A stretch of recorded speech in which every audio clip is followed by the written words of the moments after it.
All right, thanks for coming, everyone. We're excited to have you here tonight. Awesome. Thank you.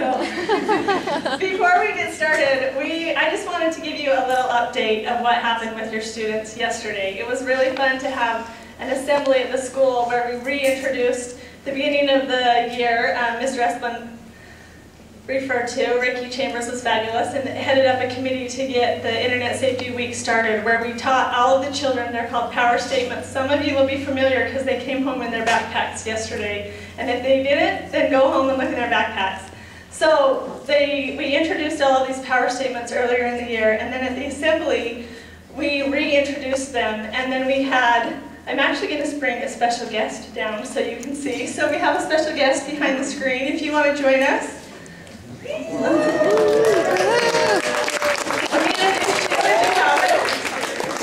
If you haven't met our mascot, Wi-Fi came, welcome Wi-Fi.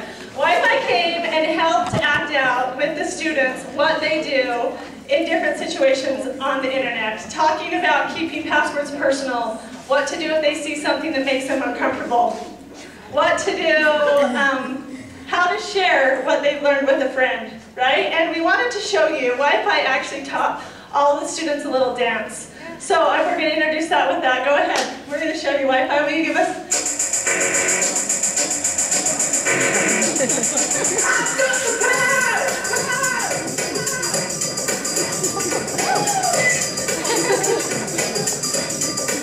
Awesome. So you'll have to ask your kids. Wi-Fi is also holding his iPad. It's a little larger than most. But what we introduced, the program that we're calling our Internet Safety, is I've Got the Power. We're teaching kids that they have the power, that it's more than a filter, that they have to learn how to be safe online. They have to learn what to do when they see something that makes them uncomfortable.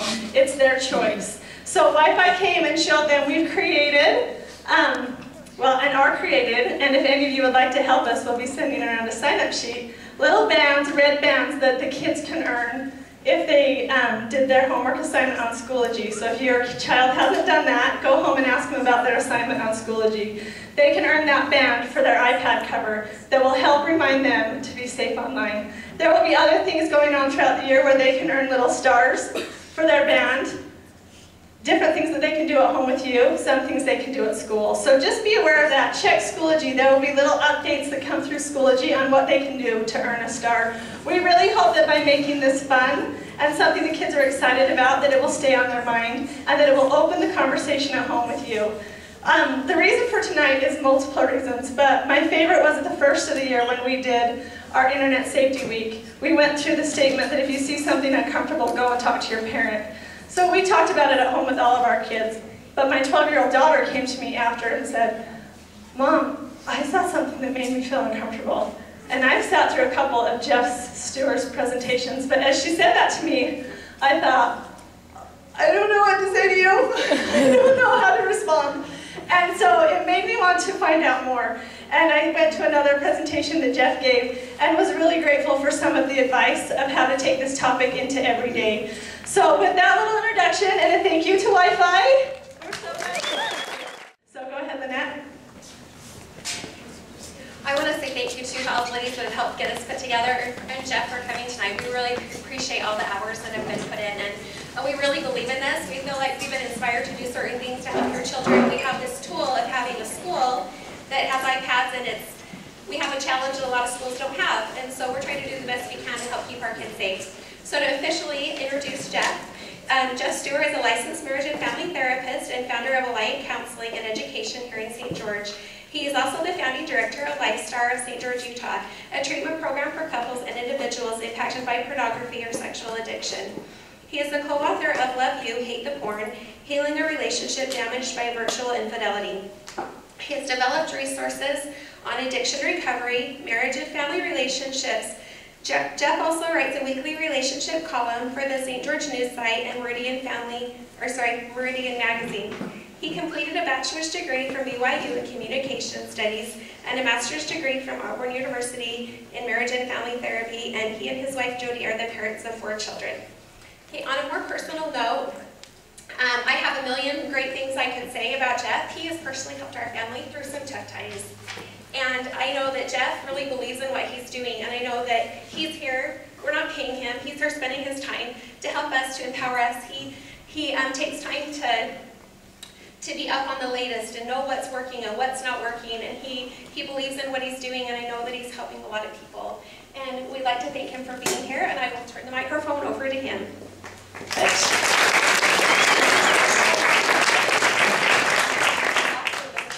Can you keep it there in case I ask a question that I want an answer to? Thanks. Well, thanks for being here, and all of you who aren't here, and I guess we're filming this for those who aren't here. It's being filmed. Welcome to you guys as well. So before we jump into this, I just want to know from all of you, if you can be brave enough to tell me, what makes you uncomfortable about talking about this with your kids? About pornography, about inappropriate stuff online? Like, what comes up for you? I'm a therapist, so I'm going to ask a process question here. I just want to know, what makes you uncomfortable? Can you pass the mic around, Lynette? Let's get some answers from some folks here. To me, it's because it's almost taking away some of their innocence to know that that's even out there. Okay. Yeah. Okay, taking away their innocence, yeah. So you don't want to, like, overexpose them. Yeah, totally. Yeah, when it comes into their reality, they start thinking about it. And it does take away their innocence, but also it brings curiosity. Okay, good. Other things for you that give you pause or that make it tough for you to want to go there with your kids? The topic makes me uncomfortable for myself, let alone for my children. Yeah, it's just a hard, uncomfortable thing to even talk about, period, right? So, yeah, we kind of have a cringe factor there with it. Good. Anybody else? Other reasons that you struggle to bring this stuff up with your kids? Anybody else? Yeah, way in the back there. You don't know how to talk to them about it. You don't know what's appropriate to say, what's not appropriate to say. Okay. Yeah, you have a nice loud voice. Everybody hear that? You just don't even know what to say. And so you're worried that you'll say the wrong things or not say what you're supposed to. Yeah? Well, like I've never really searched pornography, so I don't even really know what is out there. I don't really want to go find out. Right, so do I have to do research to know what I'm talking about? Yeah, don't do it. This is not, this is not something you need to necessarily have seen to know how to help your kids with. So, yes. Part of not knowing how to talk to them about it is just age appropriate. I don't know how to talk to a 7-year-old about it. Yeah, so you've got kids of all ages. So you've got 7-year-olds, you've got 12-year-olds, you've got different ages. So how do you talk to a 7-year-old about something like this? That seems like it's Pandora's box. How do you open that up and not keep the lid on it? Yeah, exactly.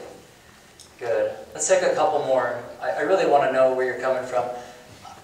I know that I'm not the only one that's been uncomfortable talking about it. I seem really comfortable up here talking about it because this is what I do all the time. But as a parent, when it comes to me talking to my own kids about it, it makes me a little nervous too sometimes. It's not a natural thing for us to want to talk to our kids about because we love them, we want to protect them. So, other reactions, anybody else? Things that come up for you, or have we covered it all? Okay. I think we covered a pretty good range there, so. All right. So, I have another question for you. When it comes to, the title of tonight's presentation is Low-Tech Solutions. This is a very high-tech school, and I asked some questions before I came here tonight to understand, about internet filtering on the iPads and how all this works with every kid here having an iPad. And so you definitely are dealing with some high-tech issues here, and the purpose tonight isn't for me to cover all of those things. But just by a show of hands, how many of you feel like you're constantly behind the curve on this and feel like your kids either know a little bit more or that you just feel like there's something you're not quite aware of yet, that it's going to pop up and surprise you? Anybody feel that way? Most of you? Okay. I feel that way, and I feel like I'm fairly tech savvy, but I swear I always learn about some new thing, some app or something else that comes out that I read about on CNN, and it just is amazing how quickly this moves. And so, most of us grew up and became what we call digital immigrants. We weren't natives in the digital culture. Our children our children are. If you were born after 1993, then you pretty much are a native. And you've always known the internet and always been around the internet. But most of us in here can remember when there was no internet. And so that can make us a little bit uncomfortable to feel like we know, how to tackle this with our kids. So as far as the high-tech thing, I want you just to take a second, and if you're with a partner or someone else you can talk to, I want you just to think or to yourself or talk to the person next to you, if they live in your same home, about the devices that you have in the home currently. I want you to talk about and go through and list off in your head or to your partner, list off every single internet-enabled device. That includes gaming systems, any type of portable devices, notebooks, laptops, PCs, desktop computers, anything, refrigerators. I don't know what can get on the internet anymore, but just whatever you have that's internet-enabled, I want you to go ahead and just turn to your partner, and I want you to, or think about, be accountable for, is that thing filtered, and are you monitoring it? Are you even checking on it? So just take a second real quick and do that, and go through the whole list. I'll count all the ones in my home, and I'll report back here in a second too.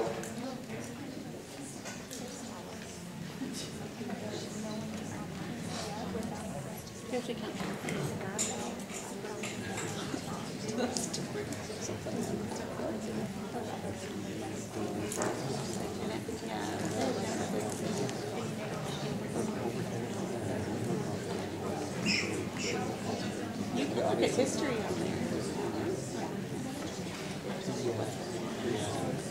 Okay, has everybody done the device roll call? And you know what you have? So go ahead and wrap it up. And more importantly, I think the filtering is important, but more importantly than the filtering, it really is critical that you're monitoring and you're aware of the devices. And that you're asking questions, that you're checking in on them. Even if your kid bought it with their own money and they own it themselves, it's critical that you're giving yourself permission to check into those things. This is not the same as reading your kid's journal or diary. This is about just helping them develop good habits. And so as far as the high-tech piece of it, you don't have to be a rocket scientist to figure this out, but it does help if you've done some research and at least understand how to adjust settings and things like that. I can't tell you how many people I talk to who will buy their child an internet-enabled device and not do anything with any settings at all on it and just hand it to them. And the kid can wander around the house with it, go in their bedroom. I work with a lot with people that struggle with addiction, and we're a far cry from finding the dirty magazine in the woods with your buddies. This is now available, and the kind of pornography that's available is a far cry from the very static, non-moving, non-sound type photographs that today are considered very tame and softcore. I hate that word, by the way, because I think it minimizes. But the kind of pornography that's available today is, the research has shown it actually traumatizes children when they see it. And the words they use are words like shock and disgust, fear, confusion, those kinds of things. Because they're not just witnessing nudity. They're witnessing things that are so grotesque and so off the charts and so extreme and often violent. 80% of the pornography that's available today involves illegal type of violent behaviors that people would get arrested for. And so this is the kind of stuff that's been fused with sex in the pornography. So if you're just thinking that your kids are maybe going to stumble across the same kind of thing you maybe stumbled across when you were a kid, I really want to give you a challenge to pay more attention to those devices. I don't know a lot about Android. I use Apple products, but I love just the built-in controls on those. You can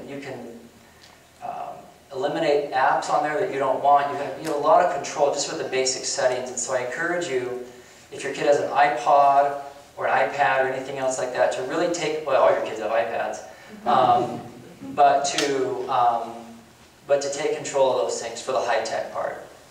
Now once you feel like you've done all of that, and it's not foolproof, and I'll show you in a little bit why it's not foolproof, and so you really need to, once you've done all of that and got filters in place and everything, then we're going to switch into a different focus here. This is really going to be the bulk of what we'll talk about tonight. This is what we would call, ancient technology in terms of protecting a home, a fortress. And so castles had the technology of the day were things like moats and walls and drawbridges and gates and things like that. And they were effective most of the time, but castles could still be taken down. And people had to leave the castle as well. They couldn't just stay there all the time.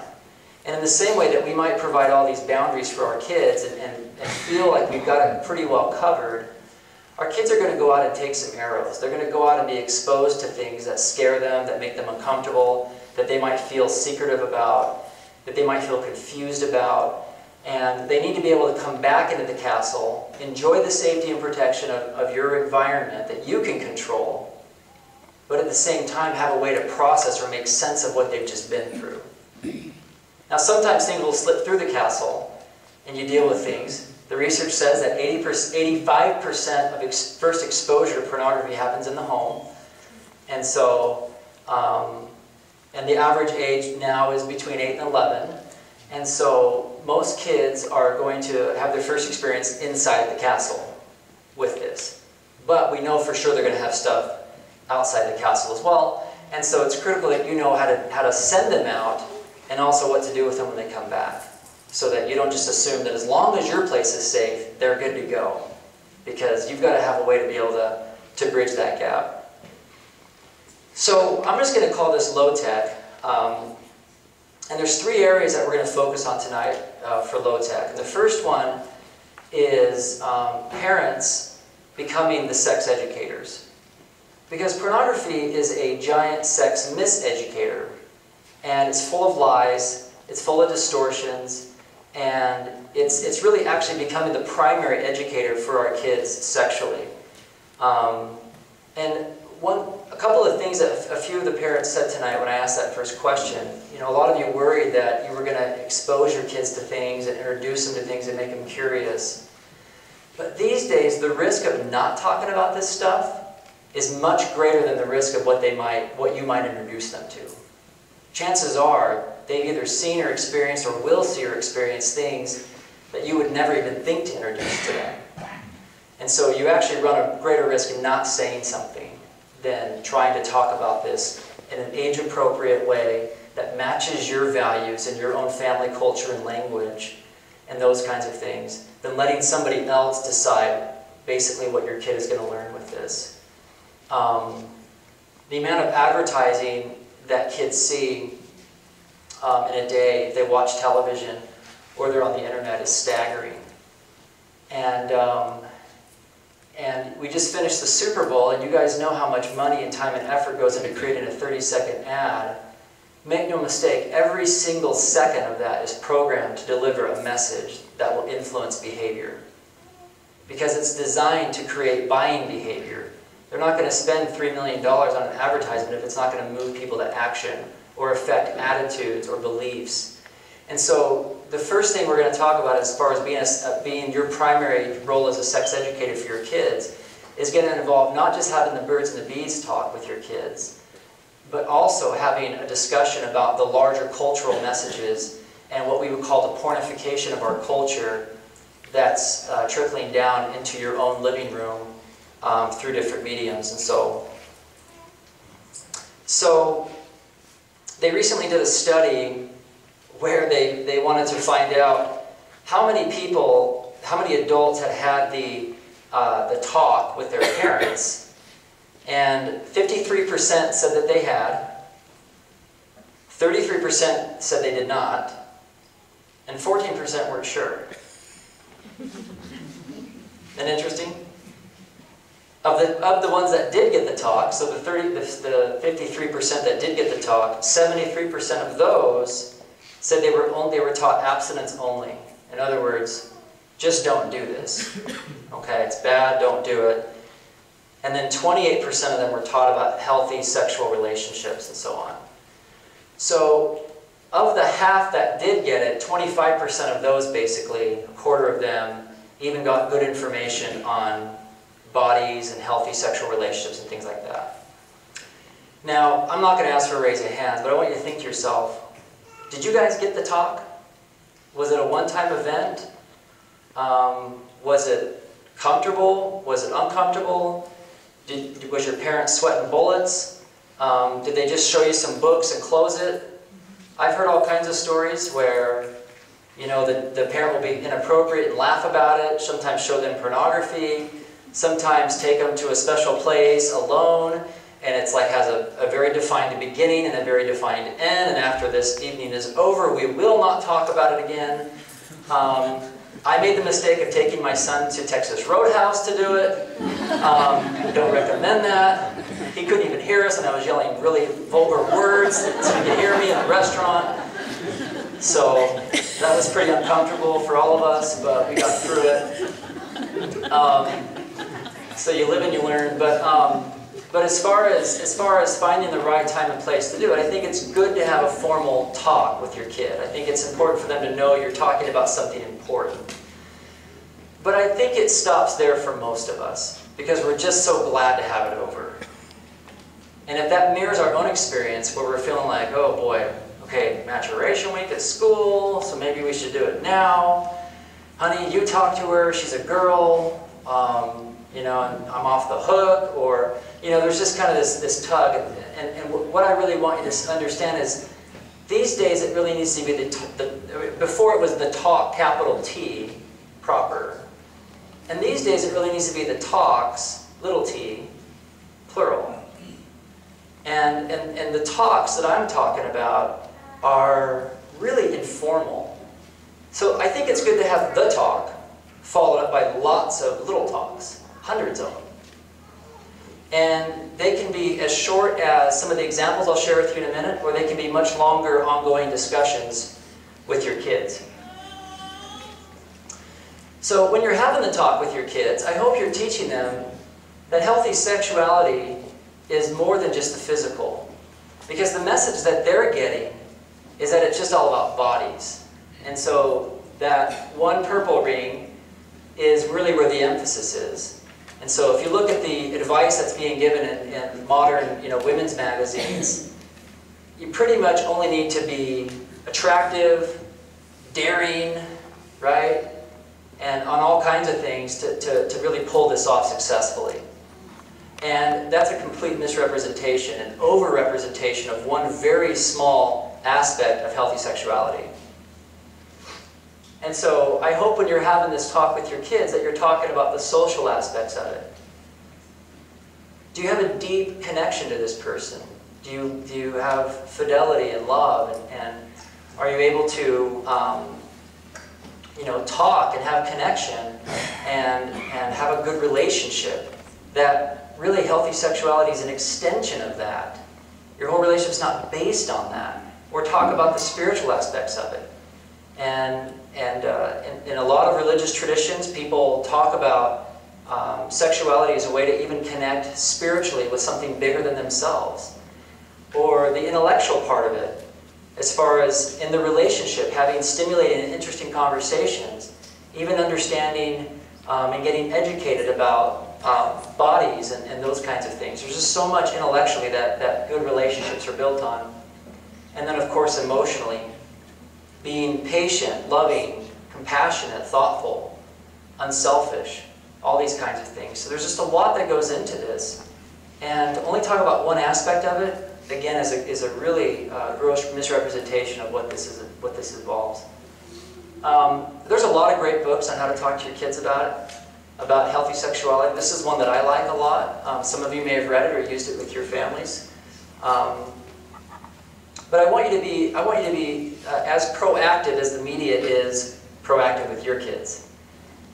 And since they're bringing it up every single day, I'm not suggesting that you just bring it up out of the blue every single day, but you certainly need to be able and willing to talk about it as often as it needs to be, and even instigate those conversations with your kids and give them good information that matches your values.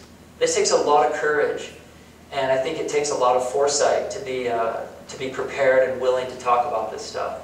Both mom and dad.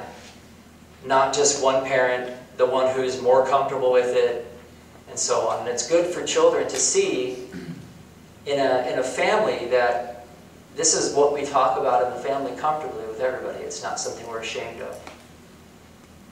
People learn to be ashamed of things in lots of different ways, and one of the biggest ways is by what they can't talk about. And so a lot of the times your own discomfort, your own body language and tone and other kinds of things sends volumes of messages to your kids about what's okay and not okay. And so the more you can be comfortable with this, the more your child will be comfortable with it. So let's talk about culturally and educating your kids about all of the more indirect kind of sexual messages. So this is a cartoon of Halloween costumes. And the boys pretty much are limited to a few superheroes and monsters, and the girls, everything is sexualized, right? And that's pretty much the options for these girls. And so they, at a very young age, they become sexualized and are taught this very powerful message that their worth and value is based on how they look. And not only how they look, but how hot they look. And this message is something that parents, I believe, have a right and I think a duty to intercept as early as possible. And to both your sons and your daughters, not just your daughters, because they're clearly getting the message directly, but the boys are also getting the message as well. And it's influencing how they think and see girls. And so it's really important that both of them, that you have a conversation with both of them. So I want you to think about this in the sense that this, talking to your kids about sexuality is not just about talking about, you know, when you see nudity or when you see something really overtly sexual, then come and talk to mom or dad, or, you know, let's, you know, if it makes you uncomfortable.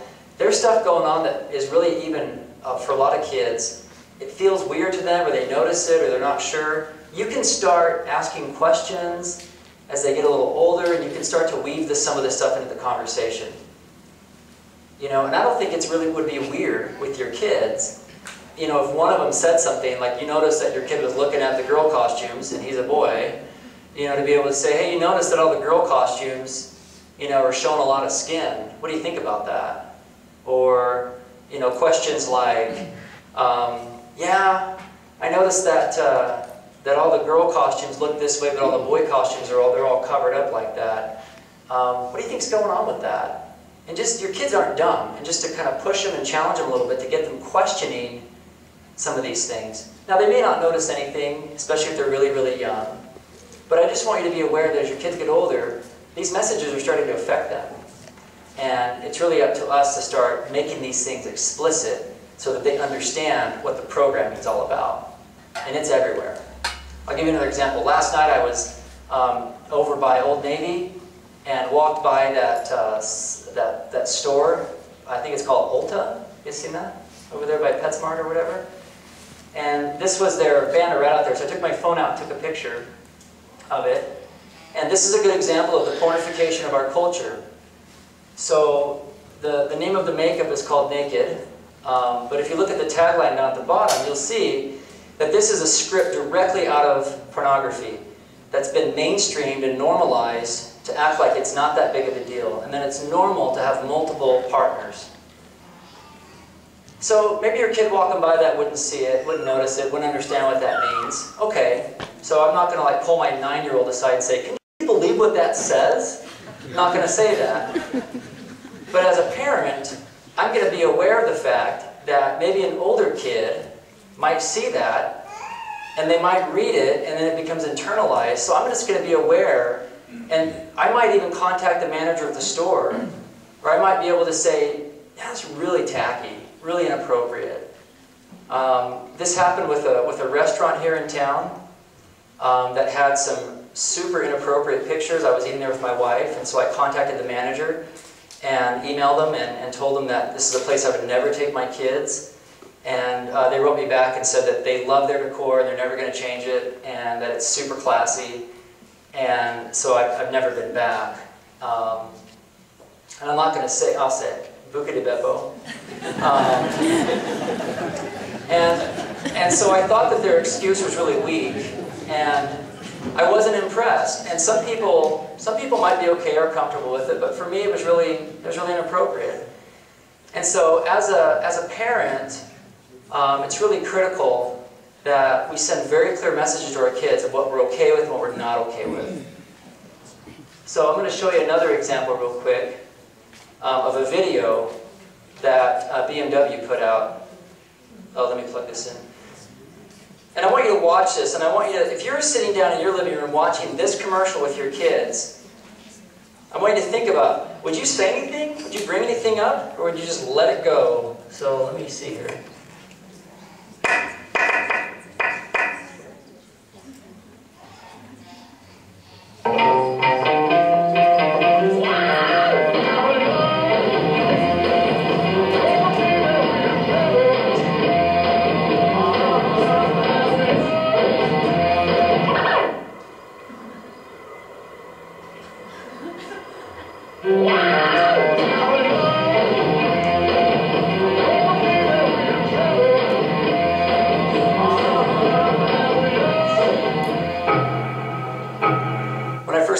I laughed up until the point where she grabbed him and started kissing him. So I'm curious, like, what was your reaction to that video, to that commercial from BMW? Yeah. I specifically saw that with my kid. I was like, that is so inappropriate. I cannot believe. And he's 8. He's like, what? Yeah. You know, yeah. Yeah. So you saw it and said something right away. Good for you. I couldn't believe it. I'm like, oh my gosh, I can't believe that. Yeah. What messages is this sending? Let's just break some of them down really quick. What are some of the messages? Yeah. Well, I think that girls think that it's okay to be stereotyped or put into, oh, that makes him love me. Oh, I want to kiss him. Right. Because he thought I was hot. Right. In my dress. Right. And I just, it makes... Right, if he finds me sexually appealing, then that just like is the amazing. Yeah, wow, I can hardly keep my hands off him, yeah. It gives me the message that a girl would act, sorry, I'm very emotional about it, it's so strong. A girl would act and give him a kiss, a very, not just a peck like you give your mom, a very action. Okay, I can see that you like me a little bit more than a flower, let's take this somewhere. Right. And that upsets me. Right, absolutely. It is upsetting, yes. Makes me think that he's more excited to spend the night with her body than her. Can you say that one more time? I didn't hear you. He's more excited to spend the evening with her body. Oh, I like that. Yeah. That's right. Very good. He's more excited to spend the evening with her body than he is with her. Yes? I was just thinking about the message it sends to like men who see it. So it's like the women want to be objectified. So right. That's totally messed up. Right. Good. Other reactions, other messages? All these would be great things to talk to your kids about. Here's one that I would talk to my kids about. And this one is straight out of pornography. It's called the rape myth, which is, and they've done research on this, that people that even look at what they call softcore pornography, I'll just say, because it's a common term. Even people that look at that kind of pornography actually buy into the rape myth after prolonged exposure. The rape myth is this, that when a woman says no, she actually means yes. You can see all kinds of problems with that one. And this is what this video was passing on, which is, she was like super offended that he would do that to her. And all of us were watching that going, right, what a creep, man. She should have gotten out of the car. But then it was really like, no means yes. And what a confusing message. And that kind of myth is what pushes people to be aggressive, to ignore boundaries, to not listen to somebody's voice. Gail Dines did some research. She's a professor back east, and found that, and the way she said it was so, I think was so accurate from what I see as well in the work that I do, that pornography desensitizes men to women's pain. Pornography desensitizes men to women's pain. You cannot have a successful marriage and family if one person is completely desensitized to somebody else's pain. Who is going to take care of that other? How is that going to work? And this is a good example of that. That it just shows that, you know, I'm not really that offended. No means yes. And so these kinds of messages, you can talk all kinds of cool stuff with your kids and teach them all your values and really break this stuff down. You should watch Disney movies with me sometime, guys. I could have a whole workshop on some of the messages that come through some of these movies. And my poor children will never be able to sit in a movie and just be entertained anymore. So, but I think that the messages are coming at us all the time. And I think it's really good for us to be able to intercept them and talk about them. And as you can see, I haven't shown you any nudity at all. We're just talking about cultural messages all the time. So, years ago, some of you may have heard this story, but years ago I was in a grocery store with my oldest son, and I noticed that he was hypnotized by the Cosmo magazine right at eye level. He was probably 8 years old at the time. And he's standing there totally hypnotized by this picture of this woman half undressed. And I just said, oh my goodness, I said, you're totally noticing that magazine, and that woman has hardly any clothes on. And I think what we ought to do, and I put my arm around him, I said, let's just give her some privacy, like we do Mom when she's taking off her clothes, and we will just look at the candy over here and give her some privacy. And so we talked about there for a minute, then he asked very, very innocently, well, why is she taking her clothes off? I said, I don't know, that's a good question. I said, but there's something that happens. I said, notice how you wanted to look at it, and it kind of got your body feeling weird, and you just sort of got frozen. I said, they're hoping that'll happen, because your body's actually designed to notice that stuff. And when we see lots of skin, we tend to pay attention to it. And I said, but what happens is that if you're doing that all the time, then when you're in a relationship with your wife, and you're only really supposed to see her skin, then it really isn't special anymore. And so I just said, so we really ought to just practice giving people privacy until it's your turn to be able to do that with your wife. So I'm teaching him that it's normal and okay to want to look at that because we're all wired that way. But at the same time, it's just the wrong time for it in the wrong place. Not like this. We're not going to do it like this here. Not with a Cosmo magazine. And plus, at that age, I think the candy was way more interesting ultimately than the magazines. But the message was clear. He wasn't in trouble. He's not a bad kid. And I'm going to intercept the messages and be able to teach him my values and really give him a good understanding of what was happening in his body. If we don't interpret what's going on for them in their bodies in that moment, the experience that they're going to have is that there must be something wrong with me because I really want to do this and it feels really good, but everybody's freaking out and shutting me down. And so what's going on here? It must be me. I must be bad. There must be something wrong with me. And what we have to teach them is that the body's response is very normal and very healthy. We just have to be able to do it in a way that matches our values. And you can transmit those to your kids. My values are that you save that for marriage. And I let them know that with your wife, you get to see her skin. You get to see all of her. And that's part of the special thing about having a wife and for her to have a husband. And that's our values, and we teach that very directly to our kids. And anytime that situations come up that puts them in an uncomfortable situation, we go back to that and reassure them that they're not bad. One other quick example of that, and I think you may have heard this one, I don't know if Allison told you this one at the assembly or not, but we were at the lake last summer, and my 9-year-old, we were pulling the boat up on the shore, and my 9-year-old noticed a woman in a pretty revealing swimsuit, and he turned around and came up to me and he said, Dad, I really want to look at that woman in that swimsuit.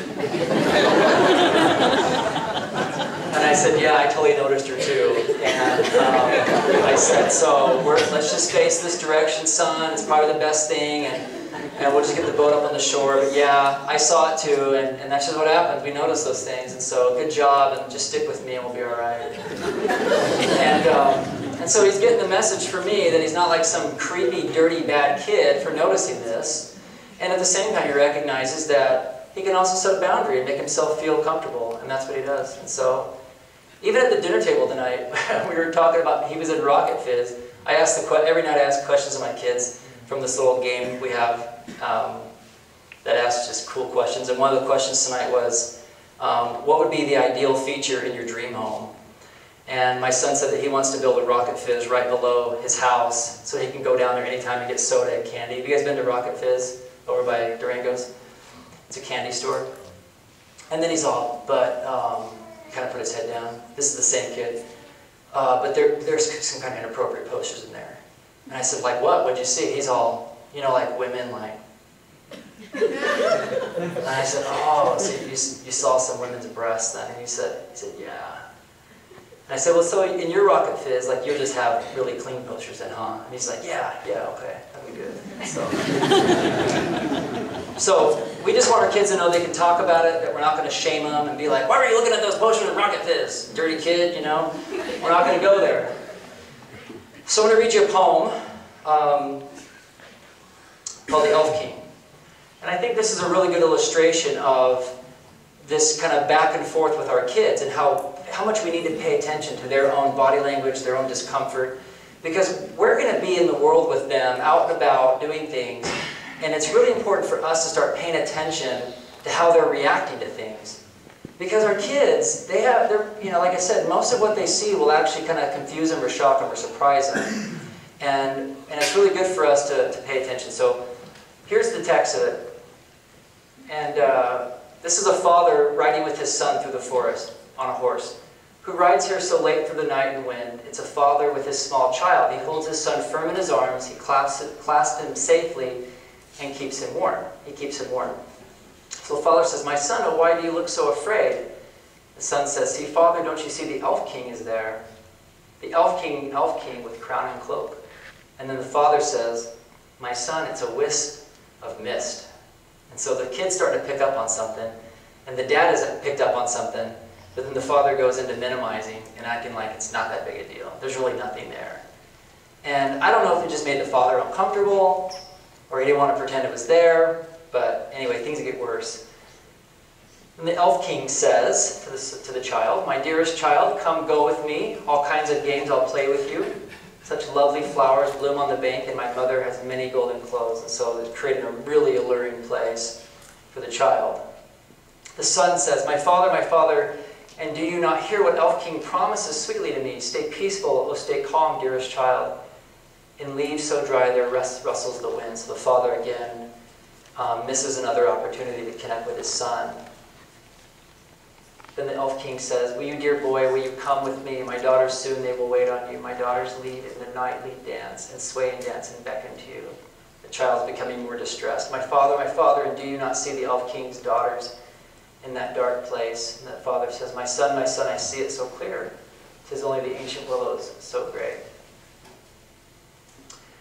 I love you, your fine figure attracts me so much. This is the Elf King. And if you're not willing, I'll take you by force. The son says, my father, he's grasping me now. Elf King has hurt me. The father shudders, he quickens his pace. He holds in his arms the groaning child. He reaches home with the haste and dread. In his arms, the child was dead. And it's kind of a dark ending, sorry. But I think it teaches a really important principle.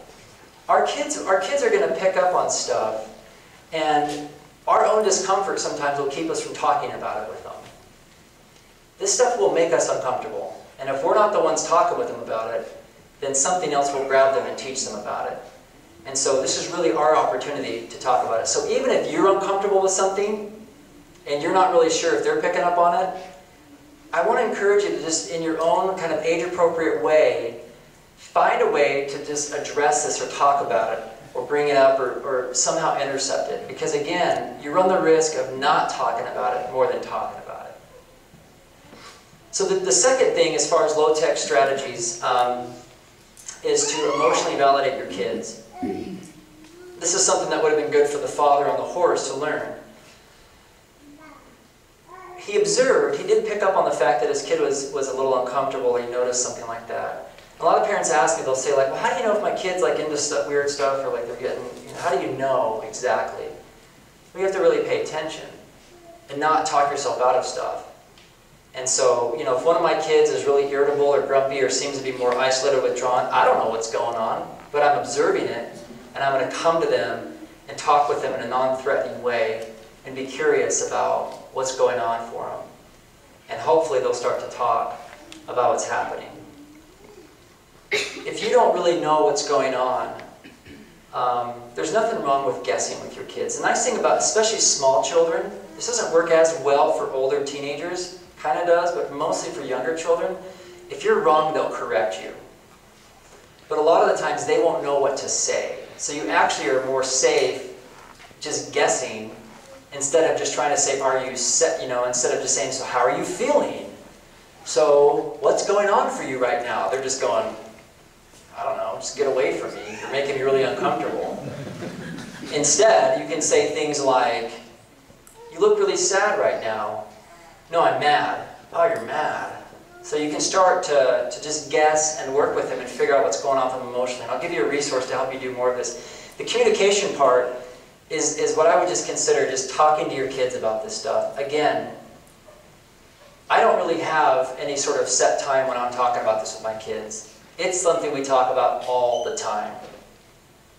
We're walking around, my kids see something, I'll mention it. You know, if we're walking by a Victoria's Secret or something, and you know, we've run into that situation before where they'll see something, and I'll just say, wow, did you guys notice that? It's pretty uncomfortable, huh? You know, and they'll be like, yeah, it's weird, and we're like looking around and say, yeah, you kind of want to look at it, but you know, so we're just talking about this stuff all the time, just everywhere. TV, movies, posters.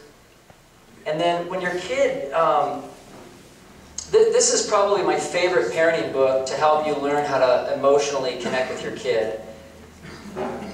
Most of us, I would say most of us were not raised with what I would consider to be emotional validation. And one thing I love about this is he's not going to turn your kids into a bunch of marshmallows and just be like, oh, touchy-feely emotions all the time. It's strict with behavior, but really, really give kids lots of permission to feel things. Because have any of you ever been able to shut off your kids' emotions? I have not been able to successfully do that with my children. And has anybody ever been able to shut off your emotions? You know, where they say, quit being mad or quit crying or whatever, and you're just sitting there going, okay, I'll suppress. You know, it doesn't work. We're not built for suppression. We're built to process and move through and just kind of talk it out. And this is really important to teach children, that we expect a lot of things of them, but we also are going to give them room to just kind of feel what they feel, be mad or upset or sad or scared. And this is especially important with our boys, because pretty much boys only get permission to feel one or two emotions. They can be angry, and you know, they can be sad if they lose the game, or they can be, you know, there's a few kind of times and places that are allowed to show emotion, but overall, boys are usually being told not to feel. And men have the highest amount of heart failure, addiction, arrests, and all kinds of things. There's probably a lot of other reasons for that. But we do know that one of them is because guys just are like exploding time bombs because they don't ever get to share how they feel. And I have guys breaking down in my office all the time who just need to be able to talk about what's going on, but they can't do it anywhere else. And so we need to give our sons permission to still be boys and men in their own way, but at the same time give them lots of permission to quit pretending that they're not emotional people. And this is a really important thing if you want to prevent pornography addiction, is to give your kids permission, especially your boys, permission to just talk about how things are for them, what's going on with them. To let them know it's okay to say that's uncomfortable. Instead of kind of the boy code, which is, oh, boys will be boys, and let's all laugh about this, and you know, inappropriate stuff with girls and women and things like that. It's really important to give them permission that it's okay if that's uncomfortable when you're 8 years old, or when you're 12 years old, or you're 20 years old. It's okay. You're not, you know, you're not going to be made fun of. And there's so much pressure, especially on boys with that. And I could give a whole workshop just on that, but we'll just leave that for tonight. So when you start talking to your kids about these things, let's say that one of your kids is caught with pornography or something inappropriate online, and you discover a behavior that you're really uncomfortable with. The tendency for us as parents is to get really emotional and panicked almost, that all of a sudden our kid's going to be an axe murderer now because they've just completely done something that violates our family rule. And so we have a reaction oftentimes that makes it unsafe for them to talk to us about what just happened, but also future stuff. And so what they need from us, because the family is a place to practice. It's a place to learn how to practice and make mistakes, learn from the mistakes, try again. They don't have to be perfect. It's a dress rehearsal for life. They can make as many mistakes as they need to get it right. So we just want to make the family a safe place where they can make mistakes, have accountability, you know, be in trouble, deal with consequences, but they're going to have emotional support the whole time. Because when they get out in the world and they have to deal with consequences, nobody's going to care how they feel.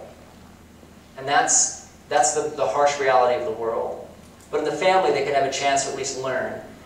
And we learn better when people care how we feel, but we learn better when we're not overwhelmed. And so if kids are being shut down and they're in trouble for looking at something inappropriate, and you never talk about it, and you're just grounding them from everything, they're not going to learn a thing. All they're going to learn is that you're really overwhelming them. And that's about it. And so we want to give you permission to not, go ahead and set your boundaries, but also give them a space to learn and talk through this stuff. Jeffrey Holland said, when a battered, weary swimmer tries valiantly to get back to shore after having fought strong winds and rough waves, which he should have never challenged in the first place, those of us who might have had better judgment, or perhaps just better luck, ought not to row out to his side, beat him with our oars, and shove his head back underwater. That's not what boats were made for, but some of us do that to each other. So when your kid comes to you, or when you catch them, pull them in the boat, give them a chance to know that you still love them, that they're so important to you, and that we'll figure this out together. We're wired to seek comfort from other people, and our children are wired to want it from us directly, both boys and girls. And one of the most powerful draws of pornography is it actually mimics the same chemical reaction that we have when we're getting hugged or having a sexual experience with another human being or whatever. It actually mimics intimacy. It mimics the same pathways that we feel when we're getting connection, really deep, good connection with another person. So you can see how seductive this is if you've got a kid that's lonely, a kid that's misunderstood, a kid that doesn't really have any connection. This becomes a place. I worked with a gentleman years ago who said that the very first time he saw a Playboy magazine, he was 12 years old, he had a mentally ill mother who never touched him, never held him, didn't look at him, was very abusive, it was a very extreme situation, but he said he saw this magazine and he said what drew him to it and what was like, he said like crack cocaine to me was the way she was looking at me. He said I had never seen loving eyes before. And he goes, I didn't even realize that there was even nudity for a long time. I just was so fascinated by their faces. And the thing about pornography is it's designed to draw in the person watching it to make them feel those same feelings. So that's the hook. They're playing on our vulnerability as humans to want to not be alone. We want to be connected, so that's the hook they pull in to make people feel and activate those same things. And that's part of why it's so difficult to quit, is because it mimics that. And so our biggest triggers are when we're lonely, when we're ashamed, when we feel like losers, when we're stressed and just need comfort. So in terms of protecting your kids, this is one of the best low-tech strategies available, which is lots of healthy physical touch with your kids, lots of connection, lots of time with them, listening to them, eye contact, letting them know that you are not checked out on your screens all the time, and that you're making eye contact and connecting with them, putting your stuff down so you can let them know that they are the most important thing. And that is super preventative. A lot of you are probably already doing that stuff, so good job and keep doing it because it's really important. And to make your home a safe place to make mistakes. Is your home a safe place to make mistakes? If your kid makes a mistake of any kind, doesn't matter what it is, could be with technology, could be with just, being dumb to one of their siblings or whatever, is it safe for them to make a mistake and not just get creamed in your home? If it's not, then that's another thing you can do. So these are some very practical things you can do. A lot of parents, when they discover a kid's been into something uncomfortable, or whether it's pornography or some other kind of online thing that they don't feel good about, these are some steps you can take to help you know how to respond. And I'm guessing, Allison, I don't know where you are, but I'm guessing that this is, oh, she's in the back. I'm guessing that this was part of what was helpful to you as far as knowing how to respond to your daughter when you gave that example. The best thing is to stay calm and composed. Calm and composed is really about you sending the message to your child that they aren't overwhelming you. You might feel nervous or scared for them. There's nothing wrong with saying to them, I'm really worried for you. But if they're making you cry, or they're making you panic, or you're losing it, all they're going to understand is that you're scary, and that they overwhelmed you, and it's never a good idea. Children don't need to if they overwhelm their parents, then they're going to wonder, who's going to take care of me? They can't be more powerful than you. And if their behavior makes you, and we all lose it on our kids, I get it, I've been there. But I'm talking about really preparing and planning ahead how you're going to respond. And I would just tell you this, if you're shocked and surprised that your kid runs into something inappropriate on the internet, then I just want to like reassure you, it's not a matter of if your kid sees something, it's when they see it. And in many cases, it's not going to be because they went out and looked for it. And even if they did, curiosity and some of these stages are totally normal things for kids. And we need to be able to be prepared. The compliment part is basically saying to them, I'm so glad we're talking about this. It takes so much courage, whether they come to you or you're just coming to them with it. I'm so glad that you're coming. You're a great kid. I mean, you're just willing to open up and talk about this.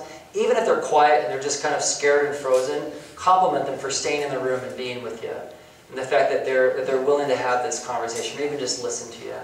That's really important. They need to know that it's safe and that this is the right thing to be doing.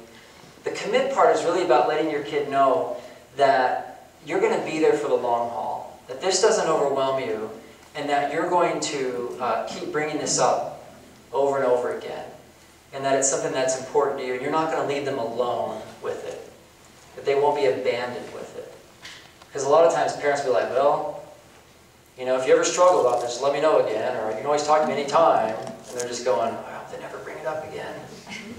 And this is really about you taking the lead on this and saying, hey, I know this has been an issue for you, or I know that you saw some stuff. The question I ask my kids all the time, I have 3 boys and a little girl, she's 4, but the 3 boys, I ask them this all the time. Hey, have you guys seen anything lately that makes you uncomfortable? You guys running anything you want to talk about?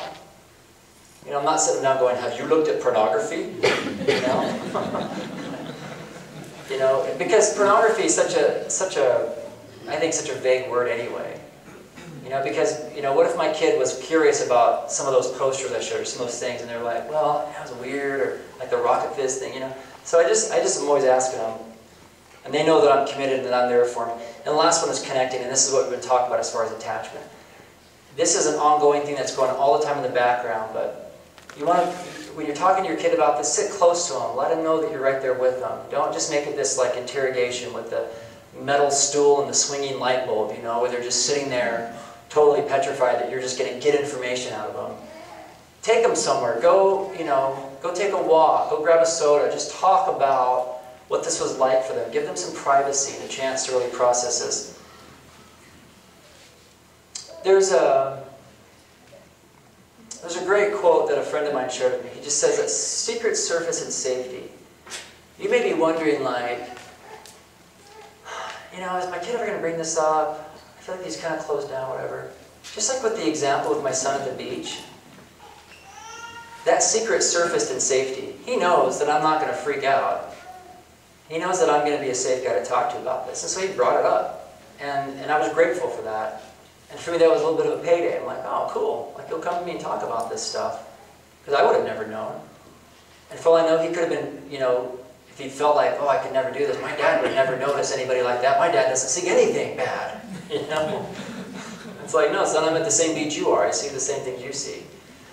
And so he knows that I'm just human, that we're just all in this together, and we're just all working to have good boundaries. And that kind of safety is going to actually surface more stuff, because then they're going to come to you with that. And that's what you want. You want to create an environment. So there's a couple of handouts I'm going to pass out in just a second. One of them is a resource list that we put together for a conference we just did, the Utah Coalition Conference. And so we had a bunch of those that I brought. And they're just a ton of resources. There's a couple of them that I want to point you to when you get it. But some of you have probably heard of Covenant Eyes. It's an accountability software.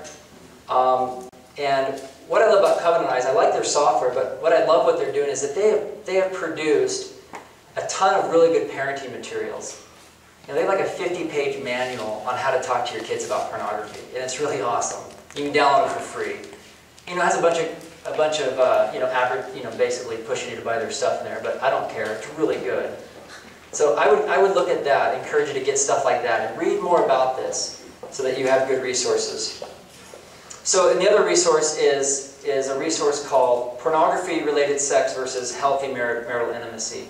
And I want you to really understand that so you can see the fraudulent messages, and you'll see them in the advertising and everywhere. I want you to be aware of what's being trickled down into our mass media culture, because the culture we live in now is where pornography stars are celebrities, snowboard companies are integrating stuff, they come on late night talk shows, all magazines, the advice people are getting is all kind of filtered with this stuff.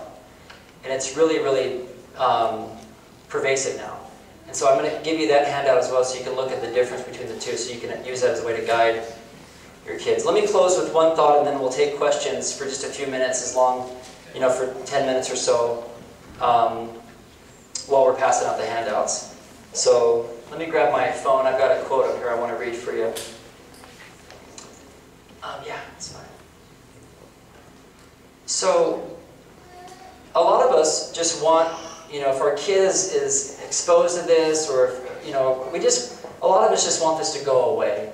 A lot of us just want this to be cured. We don't want to have to deal with it. We just want to be able to know that that it's over. But I'm just here to tell you that the goal isn't to be cured. The goal is to be healed. And healing is very different. And you can heal your family. You can heal your kids. You can work on this stuff long term. And I ran across this thought recently, and I think it's very accurate for what I see in terms of the focus we should have, that will give us a culture in our families to be safe. Cure and healing are not the same. Healing is not cure.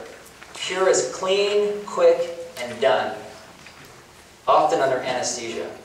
Healing, however, is often a lifelong process of recovery and growth, in spite of, maybe because of, enduring physical, emotional, or spiritual assault. It requires time. Healing needs work and time and energy. Cure is passive as you submit yourself to the practitioner. Healing is active. It requires all the energy of your entire being. You have to be there, fully awake, aware, and participating when it happens. And so I hope tonight that you can become more fully awake and aware, and really be able to be a voice and a vehicle for passing on good information and giving your kids permission to challenge the messages, to have permission to turn away, and to ask questions, to not be ashamed of what they're experiencing in their body and their feelings, and make it a really safe place to have this ongoing, long-term conversations, plural, with your family. So thank you. That concludes the presentation part. And I'm here to take questions for 10 minutes or so if you guys want to ask. If you need to go, I understand it's a school night. So any questions at all that you guys have about any of this topic? Yes? Just the ages of talking to each about certain things with each of the kids. I mean, some of us have first graders, some of us have fifth and fourth graders. Yeah, so when should you start? Or like... Yeah, how in depth do you get at what ages? Well, so the maturation talk, as far as bodies and how bodies work and all that stuff, that's all like, what, 5th grade for most kids? And so I would just kind of use that as you could. Developmentally, kids around that age, that is probably about the right time, 8 to 10, to start talking about the bodies and how that all works. But you can start teaching like privacy and boundaries. So my little daughter, she's 4 years old, and we talk about, she actually said she wanted to be a boy because boys could take their shirt off. That was the other day. And she feels like it's unfair, and I'm like, yeah, I guess it is technically unfair, because you look like a boy, for now. But we're teaching modesty, we're teaching boundaries, we're teaching her that she needs to keep her clothes on, and she's understanding privacy. She just shut the door when she's in the bathroom, things like that. So you're teaching about bodies and those kinds of things. You can lay that foundation very early on. And then, as kids get older, and this is part of the observing part, a lot of these lessons come up naturally. So you might notice, your kid like watching something or noticing something or staring at something, like my 8-year-old son. You can take those moments and teach them about your values and such. I think the more informal, the better, more ongoing. But as far as like the formal talk and kind of outlining how this all really works, is something that should happen between 8 and 10. And then as they get older, and that book, the How to Talk to Your Kids About Sex, like that one has an age breakdown in there. You can use that as a good resource, as a guide for topics to bring up. And so, And on the handout, the resource list, I noted that some of them are an LDS focus. I'm LDS, and so I share a lot of those things because I'm familiar with them. But they're good for Christian parents, and one thing that is in there, they have a parent's guide in there you can download, and it actually breaks down the age ranges for how to start these conversations. And it goes from age 2 all the way into adulthood, into their 20s. And it's really a good resource. Great question. Other questions? Yeah?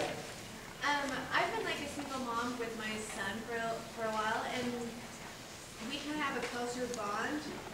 But is it good for a mother to talk to her son about sex, or is it good to kind of shove it on the dad? Like, be like, hey, you go talk to Is his dad involved in his life? Yeah, he's right here, but Okay. I'm saying, like, I feel like... Oh, you're just closer because you were a single mom. Yeah, oh, I see what you're saying. and we were like, we have a closer bond, so Yeah. it comes to me first. Right. Is it okay for me to, like, because, Yeah, I would have both of you just meet with him then. Just both of Uh-huh. us? Okay. Yeah. Because he'll probably feel safer because he's more comfortable with you, but definitely both of you because he needs, and I think it's good for kids to hear from both. I'm not against the mom and the dad splitting and whatever, but I think it's really good for kids to see that this is not something to be ashamed of, like, Mom can't talk to you about it because it's so dangerous, you know. I think it's good for them to see that this is something that healthy, you know, couples talk about and deal with. So yeah, very good. Other questions at all? Yeah. I just want to share something. My business, I do web design, and so I'm on the internet a lot. And I know that when we come to these things, like I've got an 8-year-old, and it seems ridiculous that my 8-year-old would be exposed to pornography. But there's a lot of websites out there, and it's not like they're going on to certain sites to look at porn. A lot of them are kid-based game sites where they're going to play fun little games and things are on the side. Right. And so they're looking at those things. So those are the things that I would recommend to watch for. It's not just YouTube. There's a lot of bad things that you can find on YouTube, the link, but it's stuff that they're on that link away from those safe sites that intrigue those little ones. And so that's just something I just absolutely. You know, that's great information. For the young parents, that's where it usually gets them. So. Yeah, if your kid can be on an internet-enabled device and know how to use it, then you should be teaching them about things that will make them uncomfortable. And you can go into your website browser, you can go to Internet Options and see your search history, so you can see what they've been searching for, especially for those older kids if you're worried if they're searching things. They can go around that and delete their cookies, so what that does is it deletes, you know, their search history, but there are programs out there that will still save the searches, so if that's something you're really concerned about, you can call like your internet provider, and they'll give you programs that will help with that. So I listed some of those on there. Covenant Eyes is one of them, and there's others that will actually email you every day. Every kid has their own login in order to get on the internet, so that it actually tracks what each kid is looking at. You get their whole web history, whether they go in and do stealth search, which doesn't leave any trace, or erases their history, so you can have full awareness. And I think, you should have a combination of both. I think it's good to have filtering, but I think it's also good to have accountability so that they know that you're watching, and that you can have conversations about it. It's in the same way that we have to let kids drive with you in the car for a year before you turn them loose. We need to let our kids be able to drive the internet with us present and around so that they know how to use it, so that the first time they turn 18 and get their first smartphone, they're not just going crazy on it. So yeah. That was a discussion we had a week ago with the sidebars, and it was one of the kids' math games. Yeah. And it was the dating. Right. I want to. I want to meet you. Sidebar. How do you get rid of that? We just don't allow them to play the math games just because or whatever it is. But this is stuff that they were said, we don't want you to spend the time with games, but if it's going to be educational. Yeah, just get a math workbook like old school, right? That's what I did. Can you get rid of those sidebars? I have no idea. Yeah. Depends on the browser and some other things. There are a number of plugins, especially if you use Chrome or Firefox. AdBlock Plus is one that comes to mind. There's a number of plugins on like Chrome and Firefox that will block all advertising. Yeah, and there's the router that we use is Pandora's Hope in our house, and it filters the Wi-Fi signal and it blocks all ads. And so it's called Pandora's Hope. It's on your list there, and it blocks any ads. And even like on CNN, if there's an image, of like Miley Cyrus or something like that, it's going to block that just because it's linked to the article, and so things get flagged. So that's good. Other questions? Yes. I Oh, yeah, I only passed up those two. What did I say that wasn't on there? Well, The Covenant Eyes, Pandora's Hope, it's on there. I promise you. You're welcome. Yeah. This is sort of off subject, but you mentioned an app or a game that your family uses to ask each other questions. Yeah, what's it called? It's just a listening game. It's just cards that have questions on them. Oh, it's just... Yeah, it's just cards that have really interesting questions like, you know, what survival skill do you know and how would you use it, you know, or just really good conversation. I think it's called The Art of Conversation. That's what it's called. Cool. The Art of Conversation. I got it on Amazon, and it's way cool. So we just have one question at dinner. It makes for some really interesting conversations with the 4-year-old, the 9-year-old. You know, it's really... Other questions at all?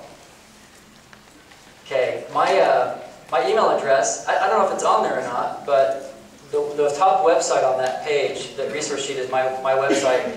My email address is on there. You can email me at geoff, jeff@lovingmarriage.com.